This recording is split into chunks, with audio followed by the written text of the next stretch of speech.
combat des esprits. Vous savez que le combat des esprits se déroule entre les enfants de Dieu et le monde occulte. Pourquoi? Par des mauvais esprits dont l'apôtre Paul nous fait comprendre.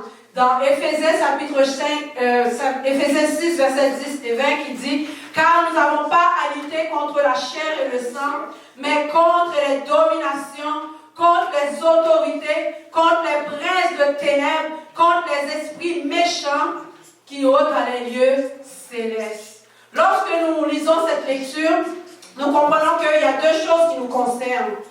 Première des choses, c'est que le diable aussi a une armée. La domination repose sur elle aussi. Mais par contre, il y a une autre autorité, il y a deux autorités. Il y a l'autorité du prince de ténèbres et l'autorité de Jésus-Christ. Alors ici, nous devons savoir que nous, le Seigneur nous a donné son autorité. Plus, il a dit, je vous ai donné mon autorité. Nous avons l'autorité de Christ qui surpasse l'autorité de l'ennemi du diable. L'ennemi du diable, il utilise les démons, toutes les principautés. Mais nous avons le plus grand, le puissant, l'autorité de Jésus-Christ. Tout comme nous avons chanté, nous avons l'autorité de Jésus. Et lorsque nous sommes dans un combat spirituel, ok, nous sommes dans un combat spirituel et nous serons toujours dans un combat spirituel. Depuis le jour où vous avez accepté Jésus, vous êtes dans un combat spirituel. Alors, peu importe les choses qui arrivent, sachez une chose, que nous sommes dans un combat spirituel. Alors, ne vous effrayez pas de ce qui peut arriver. Mais une seule chose, c'est que Dieu est là et Dieu veut nous éclairer. Alors, nous n'avons donc pas à lutter contre le diable et ses adversaires, mais parce que le pourquoi, nous avons l'autorité. Alors ce matin, nous allons prendre l'autorité que Christ nous a conférée. Amen. Le mot autorité qui veut dire en grec exousia, qui signifie le pouvoir légitime, réel, libre d'agir, posséder, contrôler, c'est une disposition ou le mot autorité. Dynamisme, c'est plus au niveau physique, la force physique. La Bible nous dit, toute autorité vous a été donnée. Alors, ces autorités-là, c'est quoi? Dieu nous a donné son autorité. L'autorité, nous l'avons directement de la part de Jésus-Christ. Jésus, il est soumis à Dieu. Jésus nous a soumis son autorité. Alors nous sommes sous l'autorité de Jésus-Christ. Alléluia. Nous ne sommes pas sous l'autorité du diable. Nous sommes sous l'autorité de Christ. Une autorité qui ne peut le défaire. Alors imaginez-vous, vous êtes assis dans les lieux célestes avec le Père. Le Père est assis à la droite de Dieu. Voici la position d'un enfant de Dieu que Dieu a mis pour vous. Vous avez l'autorité au-dessus de tout nom, au-dessus de toute principauté, au-dessus de tout démon. Vous êtes en haut avec le Père. Alléluia. Amen. Voici l'autorité que vous avez.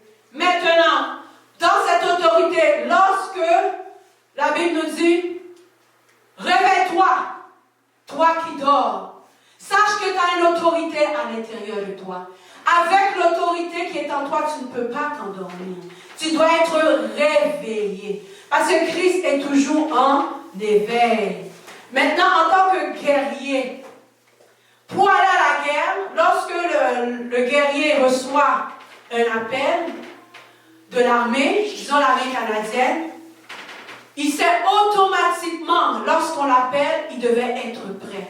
Peu importe les minutes, les secondes, il devait toujours être prêt. Parce que lorsqu'il y a un appel, il répond. Il commence à se préparer. Les deux choses qu'il devait se préparer. D'abord, il est un homme sage. Lorsque tu es guerrier, tu es sage. Parce que lui, lorsque tu es sage, il y a des stratégies. Il y a des choses que tu dois. Il y a des combats. Il y a des manières que tu dois faire. Mais ça prend une sagesse. Et non seulement en tant que guerrier, tu as besoin de la force. La force qui vient qui? La force de Dieu. Le guerrier, lui, qui a été engagé par l'armée il est sage et il est fort parce qu'il a été formé pour cela. Le Seigneur t'a formé pour que tu sois sage. Le Seigneur t'a formé pour que tu sois fort parce que la force ne vient pas de l'homme, mais elle vient de Dieu. Alléluia. La sagesse dans le livre de Jacques 3, verset 17 dit, la sagesse d'en haut est premièrement pure, ensuite pacifique, deuxièmement modérée, troisièmement conciliant, pleine de miséricorde, de bonté, de fruits. Alléluia. Et d'exception de toute forme de hypocrisie. Alors, en tant que guerriers, nous devons être sages. Nous devons être forts. Alors, ce matin, toi qui es guerrier, tu dois être sage. Tu dois être fort. Alors, réveille cette sagesse. Réveille la force que Jésus-Christ a mise en toi. Alléluia. Gloire à toi, Seigneur. Nous devons prendre garde. Soyez sobres. Soyez, c'est un verbe à l'impératif qui est une obligation. La Bible te dit tu dois être sobre. Sobre comment? Par nos langages. Sobre comment? Par nos conduites. Sobre en toutes choses. Maintenant, nous allons voir les gens qui étaient sages de la parole de Dieu. Qu'est-ce qu'ils ont fait avec la sagesse et la force que le Seigneur avait mis en eux? Regardons. Tout d'abord, le diable, lui, c'est un calomniateur.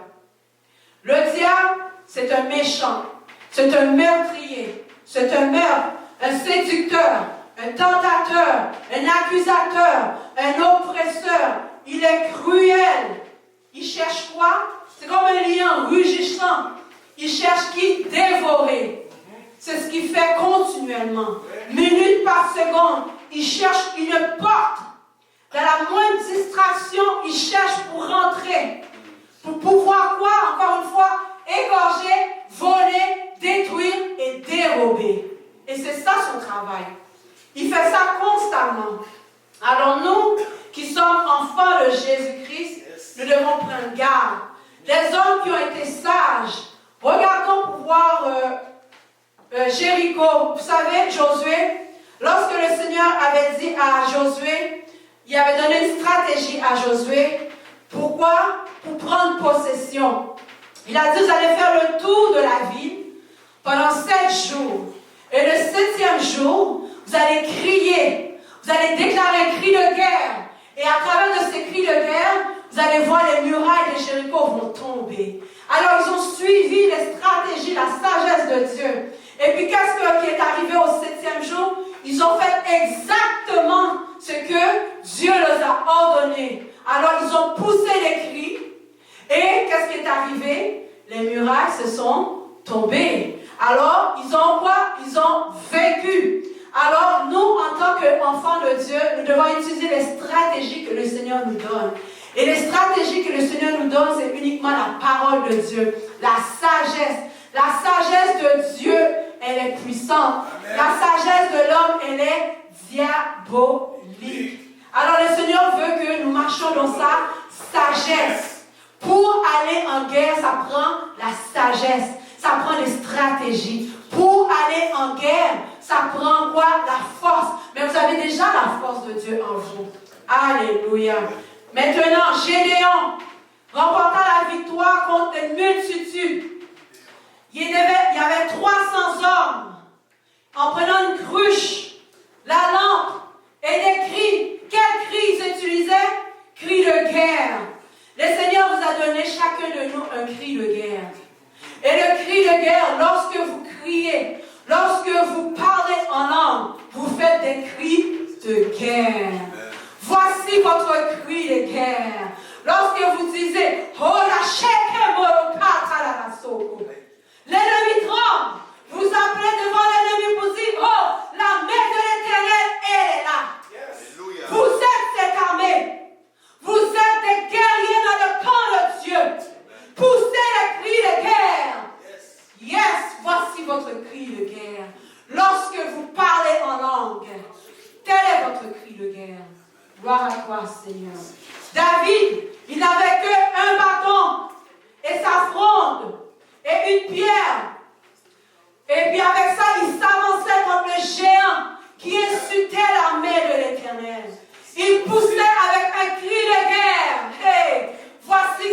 un cri de guerre peut se faire. Lorsque vous vous tenez debout, vous êtes ferme, vous êtes inébranlable, vous poussez les cris, l'ennemi prend la fuite. Parce que dans votre bouche, il y a un miracle. Dans votre bouche, vous avez l'autorité. Dans votre bouche, le Seigneur met les paroles en vous. Alléluia. Gloire à toi, Seigneur. Pierre et Jean, ils devaient suivre les instructions à la lettre. Pierre et Jean n'avaient pas peur des chefs religieux. Ils les avaient affrontés. Comment que Pierre et Jean avaient affronté les chefs religieux? En étant remplis du Saint-Esprit. Alléluia. Voici notre cri de guerre. En étant remplis du Saint-Esprit. En étant remplis du Saint-Esprit, il se mit à parler en d'autres langues. Voilà. Remplissez du Saint-Esprit.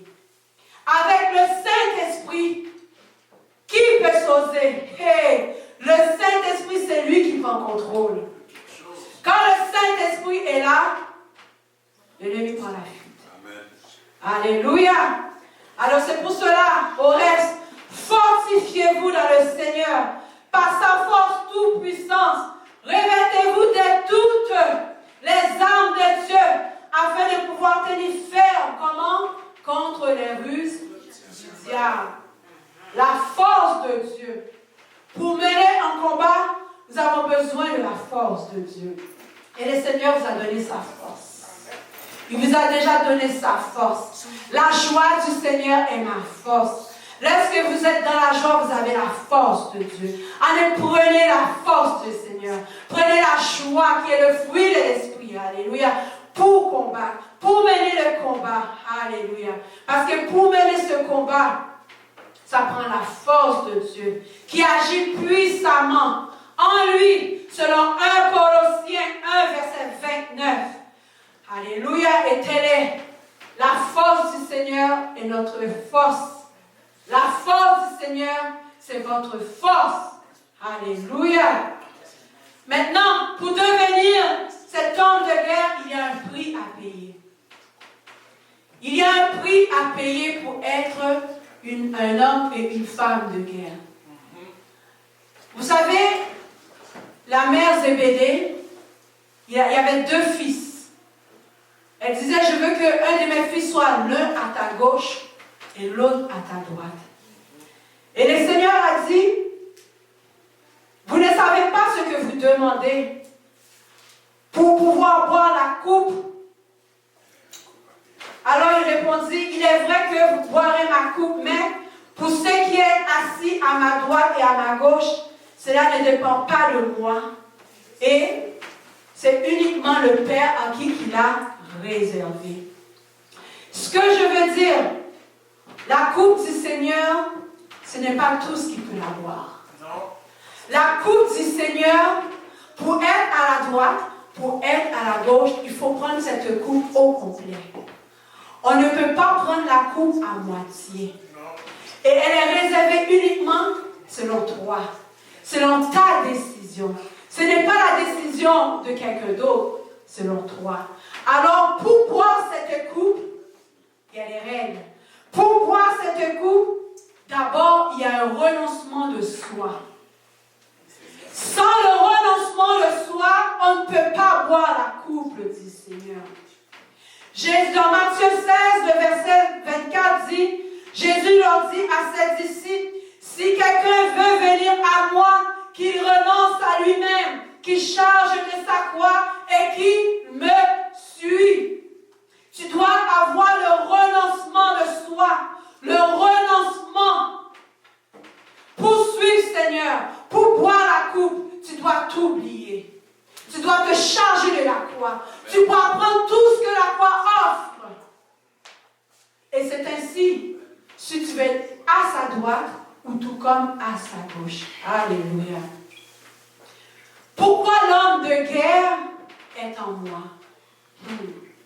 Le combat spirituel requiert beaucoup de sens aiguisé, d'une compréhension des choses qui passent autour de nous, dans notre environnement et aussi dans le monde.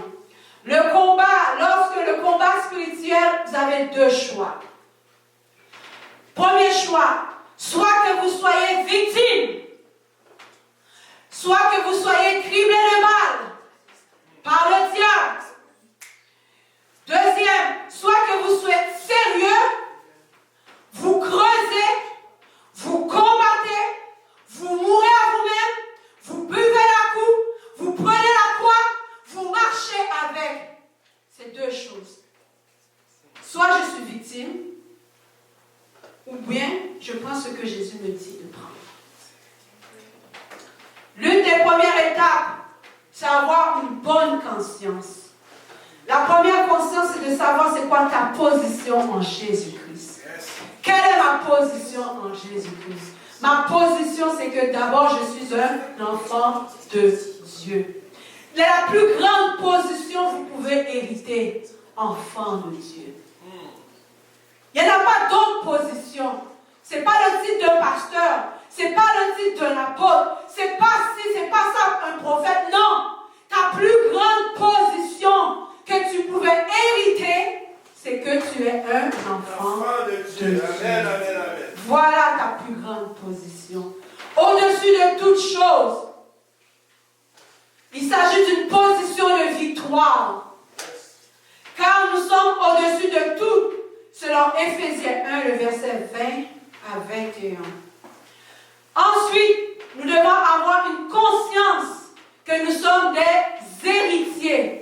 Nous sommes devenus héritiers de Christ. En tant qu'enfants de Dieu, nous sommes des héritiers. Et cet héritage n'a pas dépend de moi. Elle m'a été conférée naturellement parce que je suis un enfant de Dieu. Automatiquement, je deviens une héritière. Exemple, la reine Élisabeth, elle a des enfants, elle a 2 fils. Automatiquement, ces enfants-là viennent héritiers de la reine. Ils n'ont pas cherché, ils n'ont pas payé, ils n'ont pas étudié. Ils l'ont obtenu par leur héritage, direct de lien de leur mère. Alors vous avez obtenu un héritage direct de votre Père qui est Jésus-Christ. Tel est votre héritage. Vous êtes des enfants héritiers. Lorsque ceci est puissamment établi dans votre conscience, dans votre intelligence, dans votre renouvellement de votre intelligence, vous savez comment marcher. Vous savez, l'auto spirituel, Dieu nous l'a donné. Nous l'avons et nous devons continuellement aller de l'avant. Lorsque nous approchons dans le combat spirituel, ça prend une mentalité. Ça prend la mentalité du royaume. Ça prend la mentalité au complète. Ça dit de tout prendre ce que le Seigneur te laisse. Voilà quoi. Comprendre notre position. Alléluia. Il n'y a pas de niveau d'autorité, d'opération en Jésus-Christ. Le niveau d'autorité, c'est nous les hommes qui le mettons. Par contre, Dieu nous a donné son autorité. Il y a l'autorité de l'ennemi, mais nous fonctionnons selon l'autorité de Christ. Alors, il n'y en a pas de niveau d'autorité. Par quelle puissance qui t'a émis ça pour guérir les malades? L'autorité de Jésus-Christ. Aucun d'un homme. L'autorité de Christ. Alléluia. Yes, les chrétiens fonctionnent dans différents niveaux d'opération. On peut opérer dans le monde spirituel, on peut guérir les malades, on peut chasser, on peut témoigner, on peut déclarer la gloire de Dieu. On opère dans différents types d'opérations. Mais nous fonctionnons dans une seule autorité. Alléluia. Qui est la vérité, la plénitude, l'autorité de Christ. Et encore une fois, maintenant, vous savez, nous devons réveiller l'homme de guerre qui est en nous. Pour réveiller l'homme de guerre qui est en toi, tu dois croire. Tu dois croire. Il y a le lion de Juda qui est en toi. Yes. Réveille! Le lion de Juda est en toi. Si on regarde, c'est quoi un lion? Un lion, c'est un félin. Le lion a une grande crinière.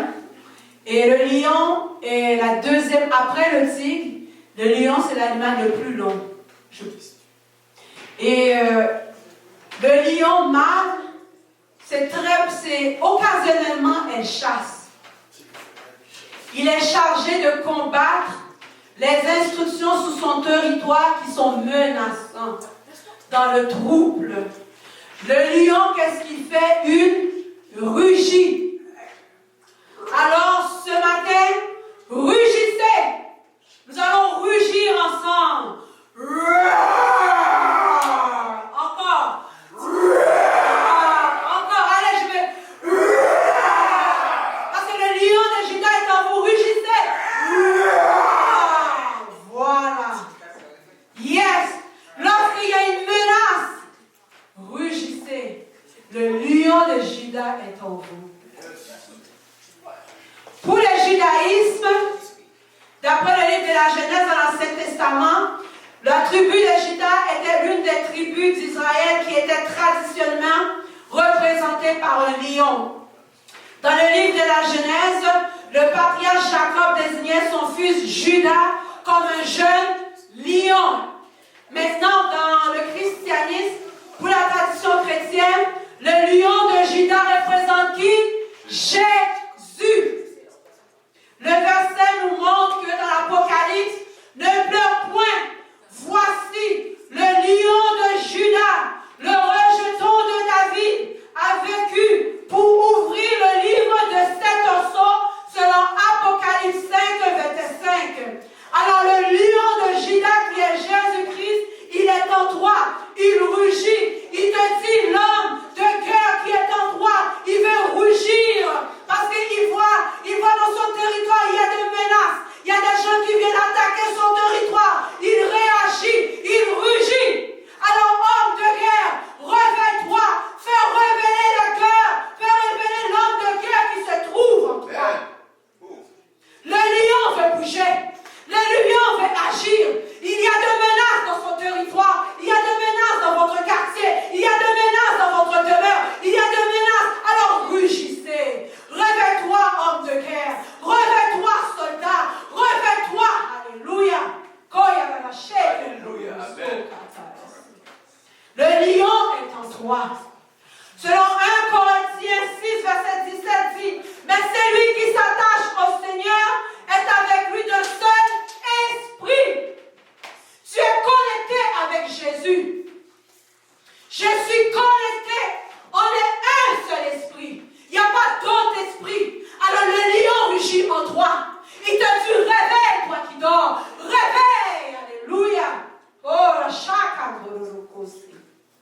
Dans 1 Jean 4, verset 17 dit, tel il est, tel nous sommes aussi dans ce monde.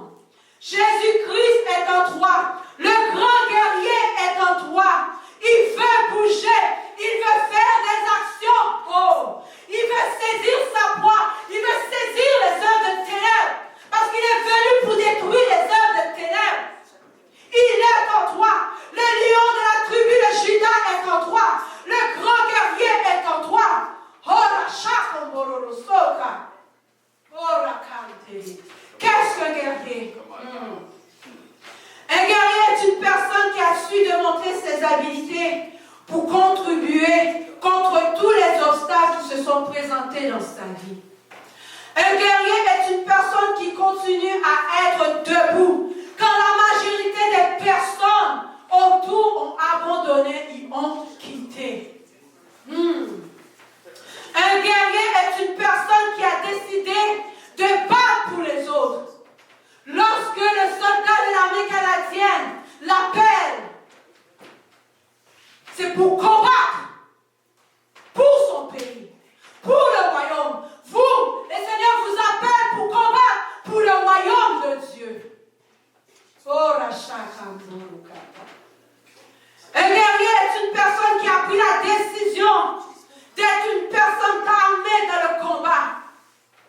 C'est-à-dire, il étudie les arts de guerre pour devenir meilleur. Allez-y, il prend du temps dans la parole.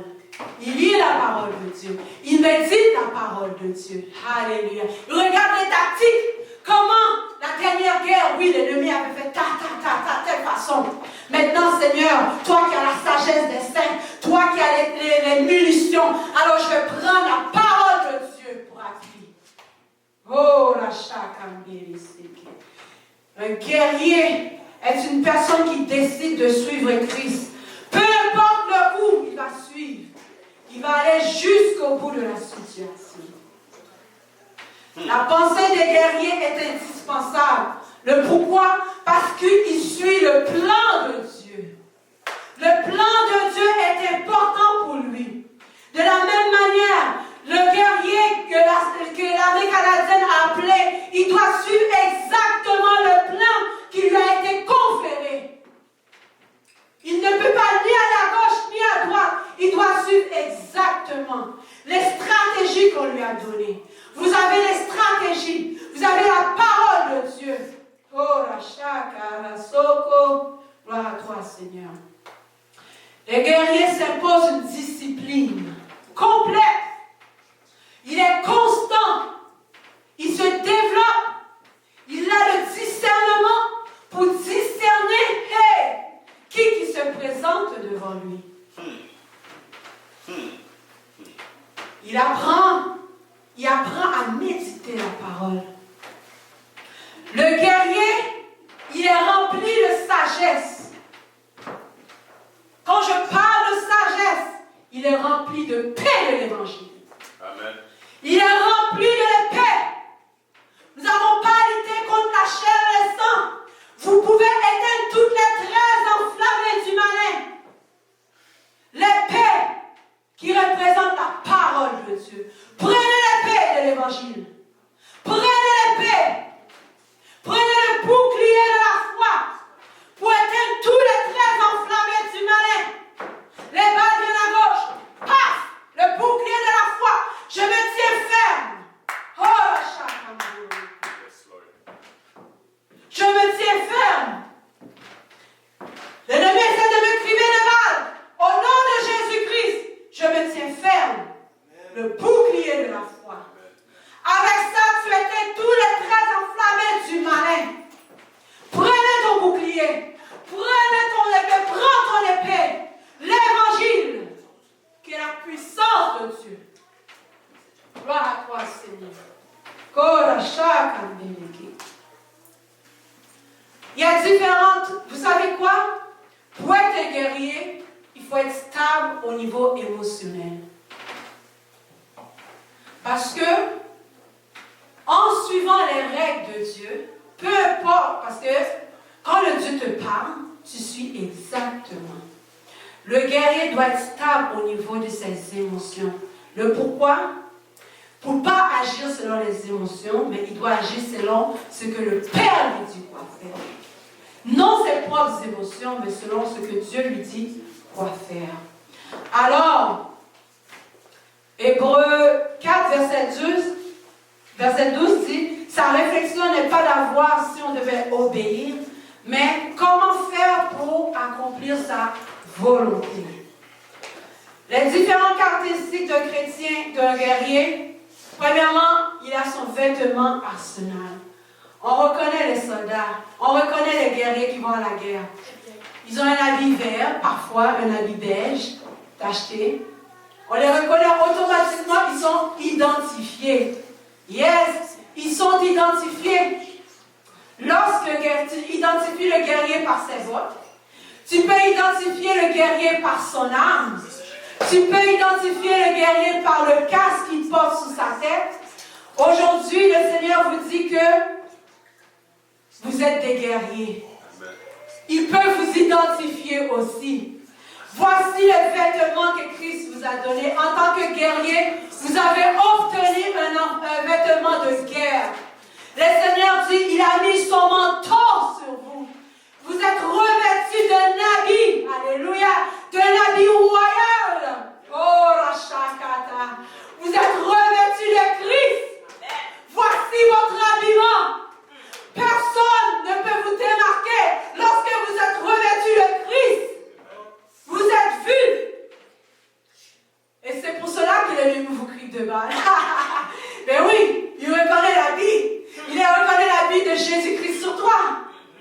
Tu es son ennemi. Il veut te détruire. C'est tout à fait normal.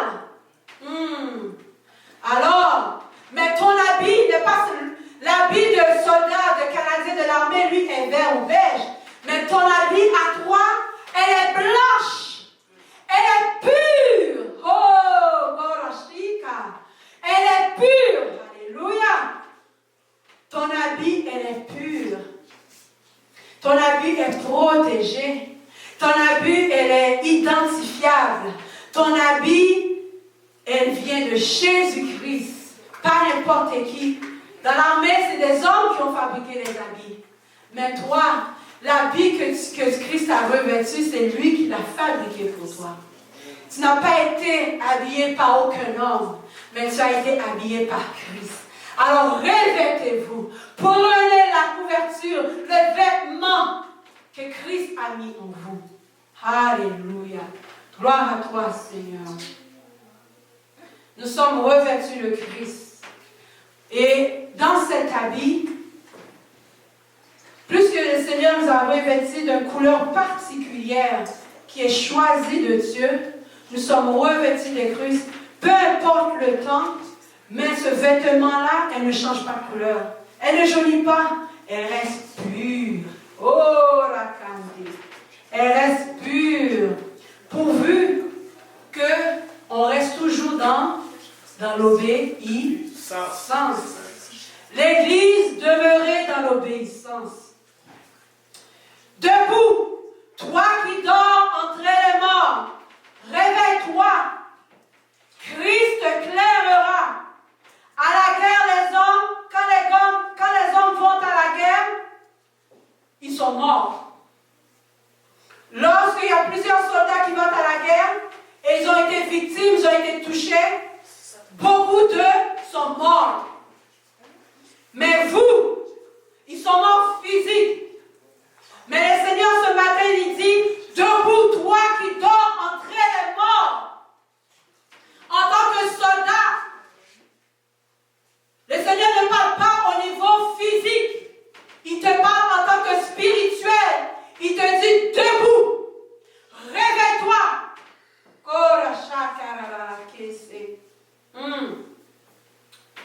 En tant qu'enfant de Dieu, si un soldat est mort une fois pour toutes, il est parti. Mais toi, en tant que chrétien, en tant qu'enfant de Dieu spirituellement, lorsque tu es mort, tu peux retourner à la vie. Tu peux prendre vie. Tandis que le soldat, lui, qui a été touché physique, c'est fini. Alors ce matin, les Seigneurs, je dis, réveille-toi, toi qui es mort. Réveille-toi. Combattons le bon combat. Combattons le bon combat. À éclairer, afin de mener cette guerre. Parce que tant si longtemps que tu as le souffle de vie, tu peux toujours combattre. Tant si longtemps tu as le souffle de vie, tu peux te relever. Tu fonctionnes, tu marches. Gloire à toi, Seigneur.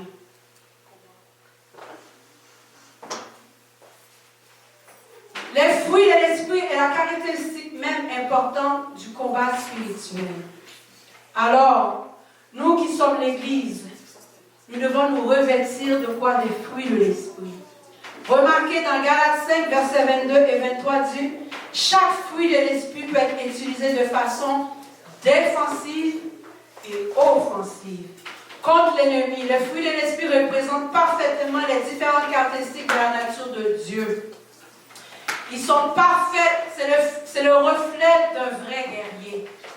Alors, c'est-à-dire, dans Exode 15, verset 3, dit, l'Éternel est un vaillant guerrier. L'Éternel avait dit à Josué, vaillant guerrier, lève-toi. Le Seigneur nous dit la même chose ce matin. Vaillant guerrier, lève-toi. Ton héros est là. Christ est là. Yes. Oh, gloire à toi, Seigneur. Alors, donc, plus que nous sommes des guerriers et nous sommes créés à l'image de Dieu, tel que Dieu est, tel que nous sommes aussi.